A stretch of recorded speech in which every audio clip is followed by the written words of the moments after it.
नमस्कार साथियों, स्वागत है आप सभी का इस चैनल पर। साथियों, आज इस वीडियो में जो पिछले वीडियो में एनिमल किंगडम से बची हुई तथ्य को करेंगे। पक्षी वर्ग को, इस वर्ग के अंतर्गत हवा में उड़ने के साथ साथ जमीन पर तेजी से चलने वाले पक्षी प्राणी होते हैं। इस वर्ग के जंतु नियततापी होते हैं। इनका शरीर 3 भागों में विभाजित होता है: सिर, गर्दन और धड़। उदाहरण देखेंगे: कबूतर, मोर, तोता, ऑस्ट्रिच और कीवी। जानेंगे इन पक्षियों के बारे में। जो इम्पोर्टेंस फैक्ट्स है, इम्पोर्टेंस पॉइंट्स है, उसको देखेंगे। ऑस्ट्रिच एक दौड़ने वाला बहुत बड़ा पक्षी है जिसे शुतुरमुर्ग के नाम से जाना जाता है। ऑस्ट्रिच अंग्रेजी नाम है जिसका हिंदी नामकरण शुतुरमुर्ग। कीवी भी एक दौड़ने वाली पक्षी है जो न्यूजीलैंड में पाई जाती है। इसका वैज्ञानिक नाम एप्टेरिक्स है। सभी पक्षी का वैज्ञानिक नाम, जंतु का वैज्ञानिक नाम होता है, साइंटिफिक नेम होता है, उन सभी को याद रखना है। शुतुरमुर्ग पृथ्वी पर सबसे बड़ा जीवित पक्षी है। अगर हमसे पूछा जाए कि पृथ्वी पर सबसे बड़ा जीवित पक्षी का नाम बताएं, तो इसका जो जवाब होगा वो होगा शुतुरमुर्ग। अगर पूछा जाए कि इस पृथ्वी पर सबसे छोटा पक्षी का नाम बताएं, तो इसका जो जवाब, सही जवाब होगा वो होगा हमिंग बर्ड, जिसे गुंजन पक्षी भी कहा जाता है। मित्रों, ये नोट में दिया गया है कि गुंजन पक्षी एकमात्र ऐसा पक्षी है जो पीछे की ओर उड़ता है। जितने भी पक्षी हैं वो तो आगे की ओर उड़ते हैं, लेकिन ये जो गुंजन पक्षी है, जिसे हमिंग बर्ड बोला जाता है, जो संसार का पृथ्वी पर सबसे छोटा पक्षी है, यह पीछे की ओर उड़ता है। मित्रों, देखेंगे एक पक्षी है अवाविल, सबसे तेज उड़ने वाली पक्षी है। सभी पक्षियों में सबसे बड़ा अंडा शुतुरमुर्ग का होता है, जबकि सबसे छोटा जो है वो हमिंग बर्ड का होता है। मित्रों, यह जो है ईवीएस के क्लास में भी हम सब पढ़ चुके हैं। अगले पॉइंट्स को देखेंगे। अगला पॉइंट्स है इकाई नोडमेटा। इस संघ के सभी सदस्य समुद्री होते हैं। जितने भी इस संघ के सदस्य होते हैं वो समुद्र में होते हैं। इन जीवों की त्वचा, स्किन पर कांटे पाए जाते हैं। मित्रों, जैसे उदाहरण के तौर पर समझेंगे स्टार फिश। यह देखने में स्टार जैसा होता है, जिसे एस्टेरियस बोला जाता है, और इसके जो त्वचा के ऊपर जो है कांटे पाए जाते हैं। समुद्री अर्चिन जिसे इकाइनस कहा जाता है, समुद्री खीरा जिसे सी ककम्बर कहा जाता है। अगले पॉइंट्स को देखेंगे। कॉर्डेटा, यह संघ काफी बड़ा व महत्वपूर्ण संघ है। मित्रों, हम सभी जानते हैं कि इस संघ में कछुआ, मछली, सांप, तोता, चीता, मनुष्य, बकरी, घोड़ा, हाथी सब आता है। सबका लाइफ स्पेन है। कॉर्डेटा वर्ग के समझने के लिए कुछ छोटे छोटे वर्गों में बांटा गया है, जैसे मत्स्य वर्ग, उभयचर वर्ग, सरीसृप वर्ग, पक्षी वर्ग, स्तनधारी वर्ग। अब देखेंगे कि मोलस्का वर्ग के तहत जीवों की, इन जीवों का शरीर मुलायम होने के कारण इन्हें मोलस्का कहा जाता है। इस संघ के मैक्सिमम जीव समुद्री होते हैं। कुछ स्वच्छ जल एवं स्थल में भी पाए जाते हैं। इन जीवों में श्वसन गिल्स के द्वारा होता है। मोलस्का के तहत, मोलस्का संघ के जितने भी जीव हैं उन सभी जीवों में श्वसन जो है गिल्स के द्वारा होता है। मित्रों, उदाहरण देखेंगे ऑक्टोपस। ऑक्टोपस का जो ब्लड का रंग होता है वो नीला होता है। सिपिया जिसे कटल फिश बोला जाता है।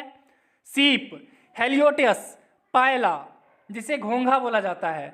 अगर हमसे पूछा जाए कि घोंघा, सिपिया, ऑक्टोपस, हेलियोटस, सीप, ये सब किस संघ के जीव हैं, तो इसका जो सही आंसर होगा वो होगा मोलस्का। देखेंगे इसे डेविल फिश भी कहते हैं। अगले पॉइंट्स को देखेंगे। अगला पॉइंट्स है एस्केलिम्थीज। इन्हें राउंड वार्म, गोल कृमि भी कहा जाता है। यह जीव आकार में गोल होता है, साथ ही स्वतंत्र जीवी और परजीवी दोनों प्रकार के होते हैं। मतलब इस समूह के कुछ जीव दूसरों पे आश्रित होते हैं। परजीवी शब्द का अर्थ ही होता है अनडिपेंडेंट, यानी दूसरे जीवों पर आश्रित। एस्केरिस थ्रेडवर्म इसका उदाहरण है। एनिलिडा संघ के जगत को देखेंगे। ये प्राणी जलीय भी हो सकते हैं और स्थलीय भी, स्वतंत्र जीव और परजीवी भी हो सकते हैं। इनका शरीर खंडों में बांटा रहता है। जैसे केचुआ, जो किसान का मित्र है, फार्मर्स फ्रेंड बोला जाता है, जो खेत में उर्वरता को बढ़ाता है। देखेंगे जोंक। केचुआ और जोंक का जो वैज्ञानिक नाम है वो है फेरिटीमा पोस्थुमा। वैज्ञानिक नाम मित्रों याद रखेंगे, पेरिथेमा पोस्थुमा। अब हम अगले पॉइंट्स को देखेंगे। आर्थ्रोपोडा, इसके 3-4 पिक्चर के माध्यम से इसको समझेंगे। 3-4 इसका उदाहरण दिया गया है। आर्थ्रोपोडा ये प्राणी जगत का सबसे बड़ा संघ है। अगर पूछा जाए कि प्राणी जगत का सबसे बड़ा संघ का नाम बताएं तो बताएंगे आर्थ्रोपोडा। यह जो है पृथ्वी पर लगभग 2/3 आर्थ्रोपोडा ही पाए जाते हैं। अगर पूछा जाए कि पृथ्वी पर कितने आर्थ्रोपोडा पाए जाते हैं तो याद रखेंगे कि 2/3 आर्थ्रोपोडा ही पाए जाते हैं। इस संघ के जंतु जल, थल और वायु तीनों जगहों पर पाए जाते हैं। इन सभी जीवों का शरीर 3 भागों से मिलकर बना होता है। वो 3 भाग हैं उदर, वक्ष और सिर। इसका अंग्रेजी नामकरण भी किया गया है, याद रखेंगे, हेड, थ्रोट, एब्डोमेन। इसे आर्थ्रोपोडा संघ में कीट वर्ग इंसेक्ट में शामिल किया गया है। बच्चे भी जानते हैं कि इंसेक्ट हैव 6 लेग्स। कीड़े मकोड़े जो होते हैं उनके 6 पैर होते हैं। उदाहरण देखेंगे बिच्छू, मकड़ियाँ, झींगा, केकड़ा, मधुमक्खी और कॉकरोच। इन सभी में एक जो है मकड़ियाँ हैं जिनके 8 पैर होते हैं और सभी के 6 पैर होते हैं, 6 टांगे होती है। अगले पॉइंट्स को देखेंगे। स्तनधारी वर्ग। इस वर्ग के सभी प्राणी अधिक विकसित व समतापी होते हैं। इन्हें ना 3 उपवर्ग में बांटा गया है। तीनों उपवर्ग को याद रखेंगे, यूथीरिया, मेटाथीरिया, प्रोटोथीरिया। प्रोटोथीरिया का उदाहरण अगर पूछा जाए तो इसका जो सही आंसर होगा एकिडीना मेनोट्रीम। यह स्तनधारी अंडे देने वाली होती है। स्तनधारी होते हुए भी ये अंडे देती हैं। मेटाथीरिया, यह जंतु न तो अंडे देते हैं और न ही पूर्ण विकसित होते हैं, बच्चे को जन्म देते हैं, मतलब यह अपरिपक्व बच्चे को जन्म देते हैं, जिसका उदाहरण है कंगारू। चूहा, खरगोश, कुत्ता, बाघ, लोमड़ी, ब्लू व्हेल, भारतीय हाथी, मनुष्य, चमगादड़, डॉल्फिन, कपी, समुद्री गाय, समुद्री सिंह, ये सब यूथीरिया का उदाहरण है। स्तनधारी वर्ग के यूथीरिया का उदाहरण है मित्रों। नोट को देखेंगे। ब्लू व्हेल सबसे बड़ा स्तनधारी प्राणी है। अगर पूछा जाए कि सबसे बड़ा स्तनधारी प्राणी का नाम बताओ तो बताएंगे कि ब्लू व्हेल। और श्रीव, जिसे स्मॉल माउस भी बोला जाता है, यह सबसे छोटा स्तनधारी प्राणी है। देखेंगे अगले पॉइंट्स को। अगला पॉइंट्स है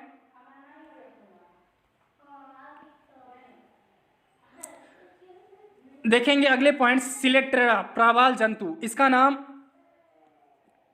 पूछा जाता है कि प्रवाल जंतु, इसका नाम नया नाम क्या है? तो इसका नया नाम जो है निडेरिया भी है। इस संघ के जंतु मुख्य रूप से समुद्री जल में पाए जाते हैं। इन प्राणियों की संरचना धागे की तरह होती है और इन जंतुओं में रक्त नहीं होता है, फिर भी यह श्वसन करते हैं। श्वसन तंत्र होता है, उत्सर्जन तंत्र होता है, परिसंचरण तंत्र होता है, जिसे अंग्रेजी में सर्कुलेटरी सिस्टम कहा जाता है। ग्रेट बैरियर रीफ के बारे में आपने सुना होगा, जो ऑस्ट्रेलिया के उत्तर पूर्व में स्थित है। उसका निर्माण इन जंतुओं के द्वारा ही होता है। यह जंतु कैल्शियम कार्बोनेट को स्रावित करता है, CaCO3 को स्रावित करता है और उसी से इसका निर्माण होता है। इनके 3 उदाहरणों को देखेंगे, हाइड्रा, ऑरेलिया और मूंगा। साथियों, हाइड्रा जो है यह मीठे जल में पाया जाता है। अगर पूछा जाए कि हाइड्रा का खोज किसने किया, तो याद रखेंगे जो जीवाणु का खोज किया था लीवेनहॉक, वही वैज्ञानिक हाइड्रा का भी खोज किया है। अगले पॉइंट्स को देखेंगे, पक्षी वर्ग। धन्यवाद साथियों, इस वीडियो में इतना ही, फिर मिलते हैं अगले वीडियो में।